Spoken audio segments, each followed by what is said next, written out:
নমস্কার, আমি অসীম স্যার। আজকে আমি 11-এর সেকেন্ড সেমিস্টারের দ্বিতীয় অধ্যায়ের একটি গুরুত্বপূর্ণ প্র্যাকটিক্যাল প্রজেকশন শেখাবো। তা এবছর প্রজেকশনে বলে দিয়েছে সায়েন্টিফিক নিয়মে করতে হবে।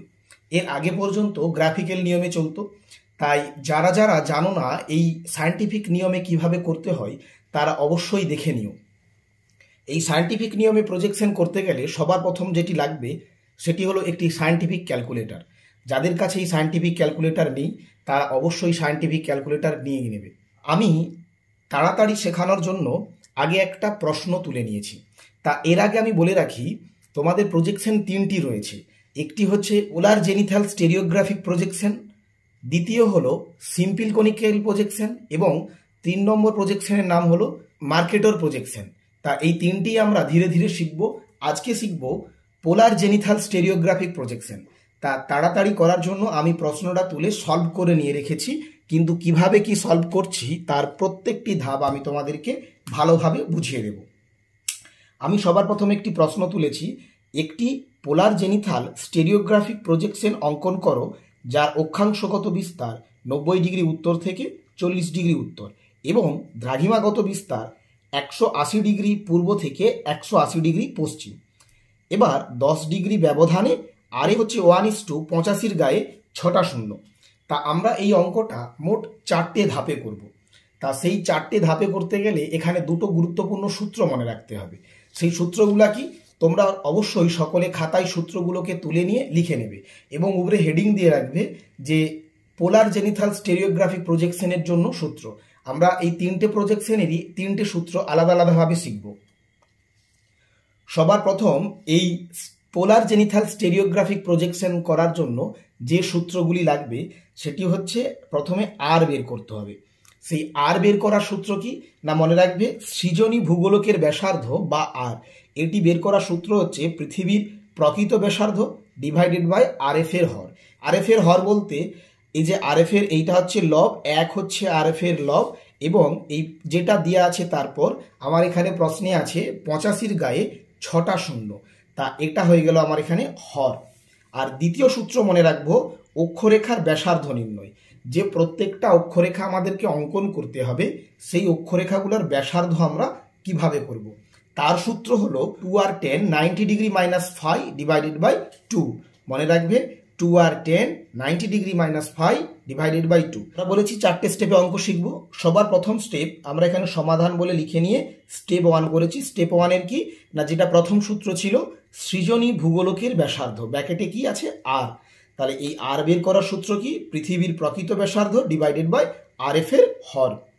তাহলে পৃথিবীর প্রকৃত ব্যাসার্ধ কত না, মনে রাখবে পৃথিবীর প্রকৃত ব্যাসার্ধ হচ্ছে 640 গায়ে 6টা শূন্য সেন্টিমিটার। কি বললাম, 640 গায়ে 6টা শূন্য সেন্টিমিটার। তাহলে আমাদের এই যে অঙ্কটা বেরোবে এইটা কোন স্কেলে বেরোচ্ছে, সেন্টিমিটার স্কেলে। তাহলে আমরা লিখে নিলাম 640 গায়ে 6টা শূন্য। লিখে নেওয়ার পর আর এফ এর হর যেটা ছিল এখানে এটা 85 গায়ে 6টা শূন্য আমরা লিখে নিয়েছি। এবার কাটাকাটি করবো, এই জোড়ায় জোড়ায় শূন্যকে আমরা শূন্য শূন্য সব জোড়ায় জোড়ায় কেটে দিলাম। এবার দেখো 640 নিচে কত আছে 85।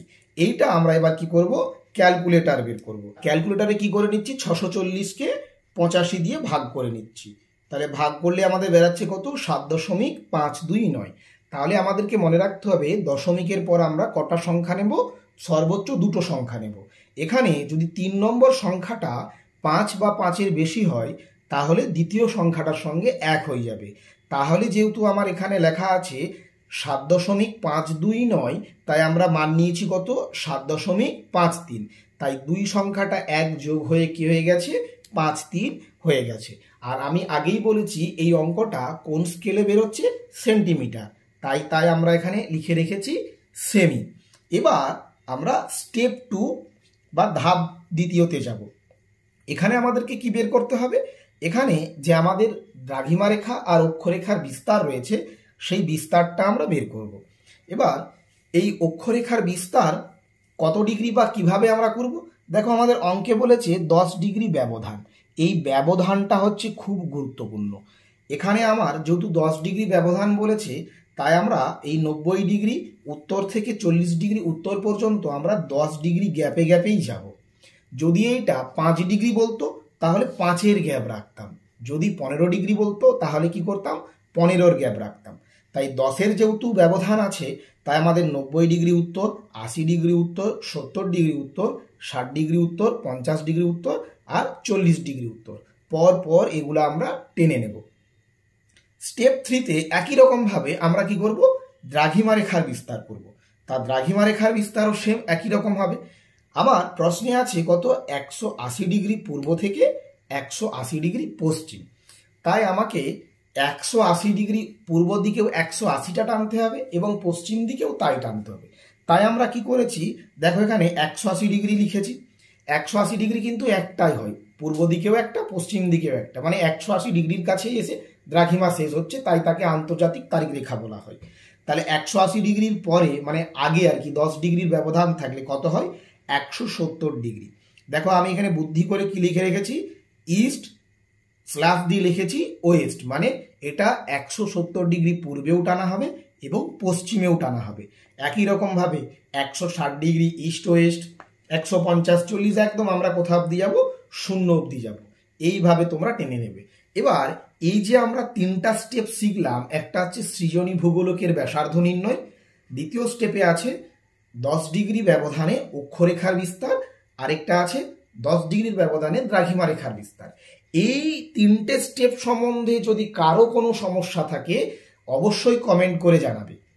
এবার আমরা 4 নম্বর স্টেপে চলে যাব। 4 নম্বর স্টেপে আমরা যে সূত্রটা শিখেছিলাম 2r10 into 90 degree minus 5 divided by 2, সেই সূত্র ধরে আমাদের কাজ হবে। দেখো 4 নম্বর স্টেপে আমরা আগে সূত্রটা লিখে রেখেছি 2r10 90 degree minus 5 divided by 2। আমি আগেই বলেছি তাড়াতাড়ি অঙ্কটা করতে হবে, নাহলে মানুষজন দেখবে না, কারণ এখন টেস্টের যুগ নেই, এখন সব T20 খেলে মানুষ।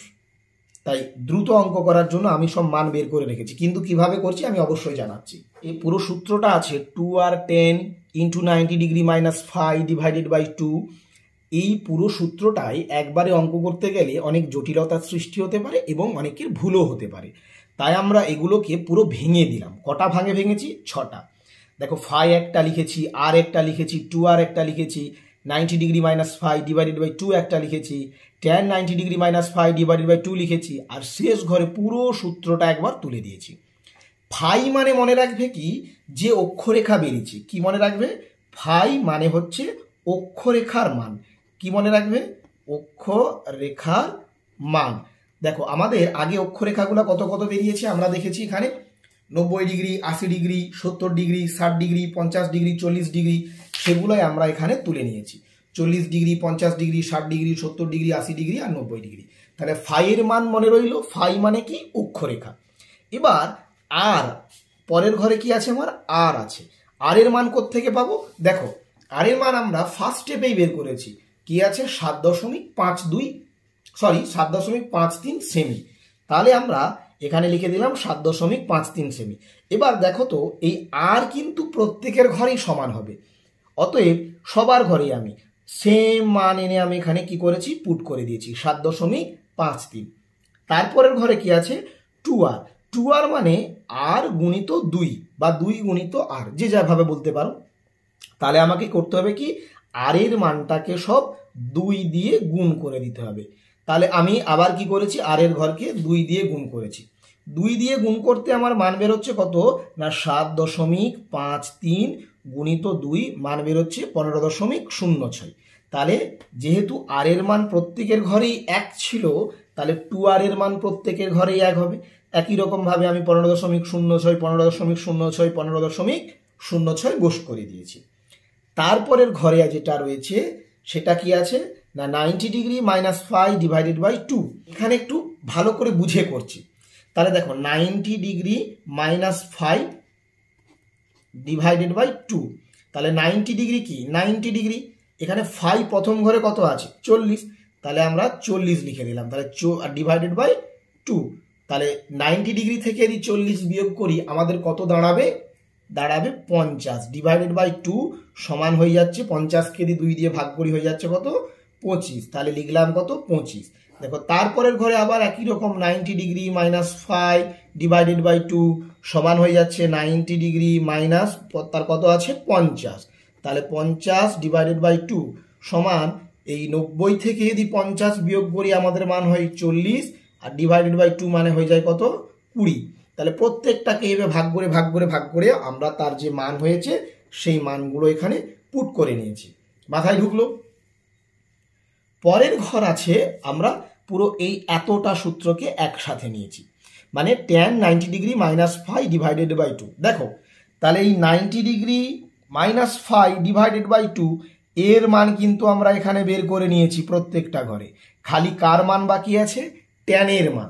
তাহলে আমরা সিম্পল, যারা এখনো ক্যালকুলেটর কিনোনি তারা এই ফোনে কি করবে, সিম্পল ফোন নেবে, ফোন নেওয়ার পর যেখানে tan এর মান আছে, তাহলে দেখতে পেয়েছো আমার কত, 90 ডিগ্রি মাইনাস 5/2 এর মান বেরিয়েছে 25, আর তার আগে কি যুক্ত হয়েছে, tan। তাহলে ডাইরেক্ট এখানে tan লিখবো আর 25 লিখবো। tan 25 লেখার পর আমাদের মান বেরোচ্ছে 0.466। আমি আগেই বলেছি 3 নম্বর সংখ্যা যদি 5 বা 5-এর বেশি হয় তাহলে আগের ঘরে আমার 1 যোগ হয়ে যাবে, তাই এখানে 0.466 এর জায়গায় 0.47 মান নিয়েছি। তারপরের ঘরে একই রকম ভাবে আমরা কি করেছি না, tan 20 দেখো 0.36, তারপরে একই রকম ভাবে tan 15 0.26, ওই 7 ছিল তাই আমার 27 হয়েছে। পরে tan 10 আছে দেখো 0.18, তারপরের ঘরে আবার কি করেছি tan 5 সমান 0.87 বা 0.09, তারপরের ঘরে যেহেতু 0 তাই tan 0-এর মান কত হবে, 0ই থাকবে। মাথায় ঢুকলো? তারপর এবার আমি কি বলেছি, সমগ্র সূত্রের কাজ হবে। সমগ্র সূত্র বলতে 2r10 × 90 ডিগ্রি মাইনাস 5/2। দেখো আমরা এই এতটা সূত্রের কিন্তু কাজ করে নিয়েছি। কতটা, ওই tan 90 ডিগ্রি মাইনাস 5/2 এর সূত্র ধরে আমাদের কাজ হয়ে কোনটা বেরিয়েছে, এই অংশটা বেরিয়েছে। তাহলে শুধুমাত্র 2r গুণ করলেই হবে। 2r এর মান আমার কোথায় বেরিয়ে আছে, এই ঘরটায় আমার 2r বেরিয়ে আছে। দুটোকে লাল কালি দিয়ে দেখিয়ে দিচ্ছি, তাহলে আমাদের কি হবে, এই ঘর গুণিত এই ঘর, এই ঘর গুণিত এই ঘর, এই ঘর গুণিত এই ঘর। জাস্ট এই দুটো ঘরকে আমাদের কিন্তু গুণ করলেই কি হয়ে যাবে, মান বেরিয়ে যাবে। দেখো আমরা সিম্পল ক্যালকুলেটারে এবার কি করব না, এই গুণের কাজগুলো করব। তাহলে কি আছে, 15.06, তাহলে 15.06 গুণিত ওই 0.47, মান বেরাচ্ছে কত, 7.078 হয়েছে। তারপরে আবার কি আছে, আছে 0.36, আমার এই মানটা আগে থেকেই পুট করা আছে, অতএব দেবো না, 0.36। যেমন যা মান বেরাচ্ছে পরপর আমরা এইভাবে মান বস করিয়ে নিয়েছি। মাথায় ঢুকে গেছে অঙ্কটা, কিভাবে অঙ্ক হলো? তাহলে এই অঙ্ক কমপ্লিট। এবার আমাকে কি করতে হবে, যে আমি ছবিটা আঁকবো, ছবিটা স্ট্রাকচার একটা আমাকে রেডি করতে হবে। তাই স্ট্রাকচারটা কিভাবে রেডি করব আগে দেখে নাও, পুরো ভালোভাবে শেখো, বুঝো, তারপর অঙ্ক করতে যাবে। আগেই হড়বড়িয়ে করতে যাবে না, তাহলে কিন্তু ভুল হওয়ার সম্ভাবনা থাকবে। মনে রাখবে এই প্রজেকশনে কিন্তু 5 নম্বর থাকবে। এবার আমরা স্ট্রাকচার শিখবো। স্ট্রাকচারটা কিভাবে হবে দেখো, তা আমার এটা আছে পোলার জেনিথাল প্রজেকশন। আমরা এইভাবে 3টা দেখে নিলাম, তাই তো। পোলার জেনিথাল প্রজেকশন আঁকবো, এই বরাবর কি আছে আমার, ধরে নিলাম 0 ডিগ্রি বা নিরক্ষরেখা। তাহলে এই বরাবর কি আছে আমার, বাকি সব অক্ষরেখাগুলি অঙ্কন করা আছে, তাই তো। আর একই রকম ভাবে দাঘিমা রেখাগুলো অঙ্কন করা আছে কিরকম ভাবে, এই উত্তর থেকে দক্ষিণ পর্যন্ত, উত্তর থেকে দক্ষিণ পর্যন্ত এইভাবে আমার দ্রাঘিমা রেখা অঙ্কন করা আছে। পোলার জেনিথাল প্রজেকশন বলতে বোঝায় কোনো একটা যদি এই জায়গাটায় লাইট ফেলা হয়, লাইট ফেলার পর যতটা অঞ্চলকে আমরা অভিক্ষেপ করতে পারছি, এই অংশটাকে আমরা বলছি কি পোলার জেনিথাল প্রজেকশন। তাহলে আমরা আঁকছি কি না, হয় এই দিকটা নতুবা এই দিকটা, তাই তো। মানে এটাকে বলা হয় উত্তর সাইড আর এটাকে বলা হয় সাউথ সাইড। তা এখানে গুরুত্বপূর্ণ জিনিস হচ্ছে তোমাদের কোন সাইড আঁকতে বলেছে। যদি উত্তর সাইড বলে তাহলে আমাদের ছবিটা হবে এরকম বৃত্তাকার, যার এই রকম বরাবর কে থাকবে, এটা মূল মধ্য রেখা থাকবে। তা এই মনে রাখবে, যদি উত্তর সাইড আঁকতে বলে তাহলে 180 ডিগ্রি সবসময় ওপরের দিকে হবে, আর যদি দক্ষিণ সাইড আঁকতে বলে তাহলে কি হবে, 180 ডিগ্রি সবসময় তখন নিচের দিকে হবে। তাহলে দক্ষিণ সাইড আঁকতে বললে 180 ডিগ্রি নিচে, আর উত্তর সাইড আঁকতে বললে কি হবে, 180 ডিগ্রি ওপরে। এইটি যদি ভুল করে দাও তাহলে কিন্তু আবার একই রকম ভাবে ভুল হয়ে গেল। তাই প্রত্যেকটি ধাপ সঠিকভাবে মনে রেখে অঙ্ক এবং ছবি আঁকতে হবে। মাথায় ঢুকলো? এবার আমরা সরাসরি ছবি আঁকায় চলে যাব। চাঁদা নিয়ে নিচ্ছি, তাই তো? তাই চাঁদাটা নিয়ে কি করব না, একটা মান নিয়ে নেব। কোথা থেকে না, উপরে লিখলাম 0 ডিগ্রির মান, তার নিচে লিখলাম 180 ডিগ্রি, এদিকে দেব 90 ডিগ্রি আর এদিকে দেব 270 ডিগ্রি। এবার এই যে 4টা পয়েন্ট আছে, এই 4টা পয়েন্টকে আমরা কি করব, খালি স্কেল দিয়ে যোগ করে দেব। আমরা স্কেল দিয়ে কি করছি, যোগ করে নিচ্ছি। তাহলে এই আর এই কমপ্লিট। পরের স্টেপ আমাদেরকে কি বলেছে না, অক্ষরেখার ব্যাসার্ধ নির্ণয়। দেখো, এক একটা অক্ষরেখার জন্য এক একটা ব্যাসার্ধ কিন্তু আমার এখানে বেরিয়ে আছে। তা এটা আমরা কি করব, সবার প্রথম আমাদেরকে মনে রাখতে হবে 90 ডিগ্রি, যেটা 90 ডিগ্রি হচ্ছে একটা পয়েন্ট, তাহলে আমরা পেয়ে গেলাম এই মানটা হলো কত, 90 ডিগ্রি। মানে এই যে দেখতে পেয়েছো ওখানে 90 ডিগ্রি, তার পয়েন্ট 0, অতএব এর মান আমার এখানে 90 ডিগ্রি। এরপর আস্তে আস্তে উত্তরের দিকে কি হবে, বা যে কোনো দিকে মান আস্তে আস্তে কি হবে, আমার কমতে থাকবে, তাই তো? তাহলে দেখো আমার যেগুলো আছে 1.36, 2.71, 4.07, 5.42 আর 7.08, এই মানগুলো আমরা পরপর এই স্কেল নেব, নিয়ে আমরা টানব। প্রথম মান আছে কত না, 1.36। দেখো 1.36 আমরা নিয়ে নিচ্ছি। 1.36 মানে 1.4 নিয়ে নিলাম। স্কেল আমরা তুলব না, রেখে দেবো। তার মান 2.71, তাহলে 2.71 মানে 7। পরের মান 4.07 মানে 4.1 নেব। পরের মান 5.42, তাহলে 5.42 মানে 5.4। তারপর হচ্ছে 7.08 মানে 7.1। মান নিয়ে কমপ্লিট। দেখো এই মানগুলোকে এবার আমরা করব কি, পেন্সিল কম্পাস দিয়ে জাস্ট একটা করে সার্কেল টেনে নেব। আমরা ছোট পয়েন্টটাকেই হলো, কম্পাস আমার যেখানে আছে সেখানেই থাকবে। পরের মানের সার্কেল আমরা টানছি, আবার কম্পাসকে নিয়ে গিয়ে এই পয়েন্টে বস করাবো।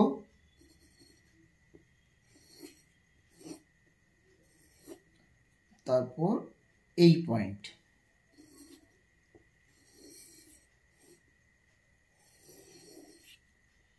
তারপর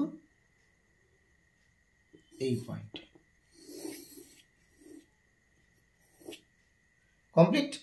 এরপর আমাদেরকে কি করতে হবে না, এই যে দ্রাঘিমা রেখাগুলো রয়েছে সেগুলো টানতে হবে। এতক্ষণ যেটা আমরা টানলাম সেটা কি, অক্ষরেখা। আমরা আবার কি করব, আবার আমরা এই যে আমাদের চাঁদা রয়েছে সেই চাঁদাকে বস করিয়ে দেব। চাঁদাকে বস করানোর পর যতগুলো আমার ব্যবধান রয়েছে, কত ডিগ্রি ব্যবধানে, 10। তাহলে দেখো আমরা সব 10, 20, 30, 40, 50, 60, 70, 80, 90 টানাই আছে।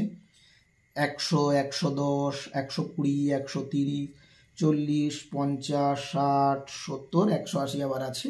এই যে প্রত্যেকটা আমরা 10 ডিগ্রি অ্যাঙ্গেলে অ্যাঙ্গেলে কী করবো, এই মানগুলোকে আমরা একটা করে পয়েন্ট টেনে নেব। পয়েন্ট টেনে নিয়ে কি হবে সেটা পরে দেখাচ্ছি। দেখো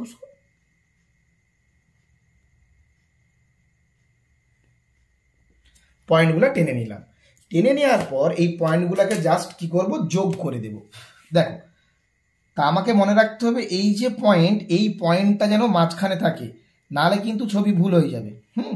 তাহলে এই দুটো পয়েন্টকে আমরা কি করলাম, এক করলাম। আমরা সার্কেলের বাইরে কিন্তু লাইনকে নিয়ে যাব না, এই জন্যই আগে আমরা অক্ষরেখাগুলোকে টেনে নিয়েছি।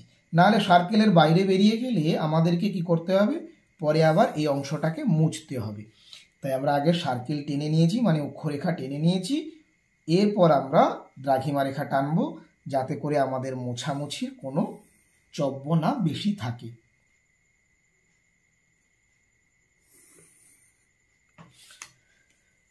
সমগ্র টানা হয়ে গেল। এরপর আমরা কি করব, এগুলোকে মুছে দেব।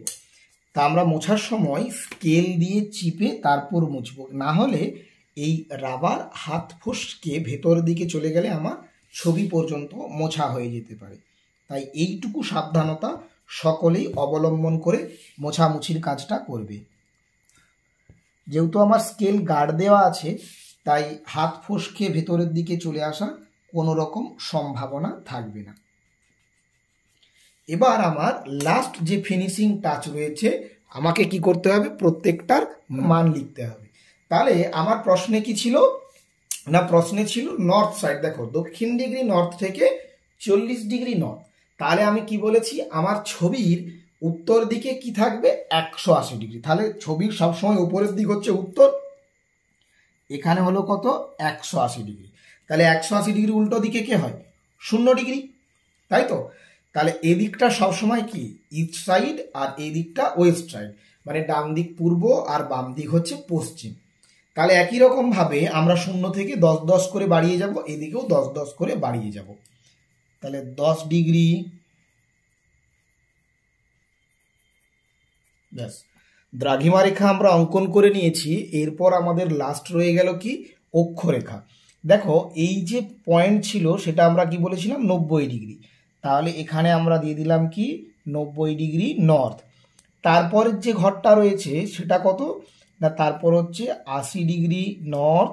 তারপর আস্তে আস্তে কমে কমে আসবে 70 ডিগ্রি নর্থ, 60 ডিগ্রি নর্থ, তারপর 50 ডিগ্রি নর্থ। আর এই ঘরটা হয়ে গেল কি 40 ডিগ্রি, ভেতরে লিখে দিচ্ছি যেহেতু এখানে 40 ডিগ্রি লেখা রয়েছে, 40 ডিগ্রি নর্থ। ব্যাস এখানে আমরা আর এফটা পুট করে দেব। তাহলে আর এফ কত ছিল, 1:85 গায়ে 6টা শূন্য। অঙ্ক কমপ্লিট। এটাকে আবার আমরা ভালো করে সুন্দর করে একটা বর্ডার দেব। আমি তাড়াহুড়ার জন্য ছোট করে এমনি বর্ডার দিয়ে দিলাম, তোমরা সুন্দর করে বর্ডার দিয়ে দিবে। আর এখানে হেডিং করে দেবে পোলার স্টেরিওগ্রাফিক প্রজেকশন। ব্যাস কমপ্লিট। এর পরবর্তী যে প্রজেকশনগুলো রয়েছে আমরা খুব শীঘ্রই সম্পূর্ণ ভিডিও দেব। আর ভিডিওটি ভালো লেগে থাকলে অবশ্যই লাইক করবে, কোনো রকম সমস্যা থাকলে কমেন্ট করবে, নতুন কিছু জিজ্ঞাসা থাকলে অবশ্যই কমেন্ট করবে। আর যদি ভালো লেগে থাকে অবশ্যই মানুষজনের সঙ্গে শেয়ার করে নিও।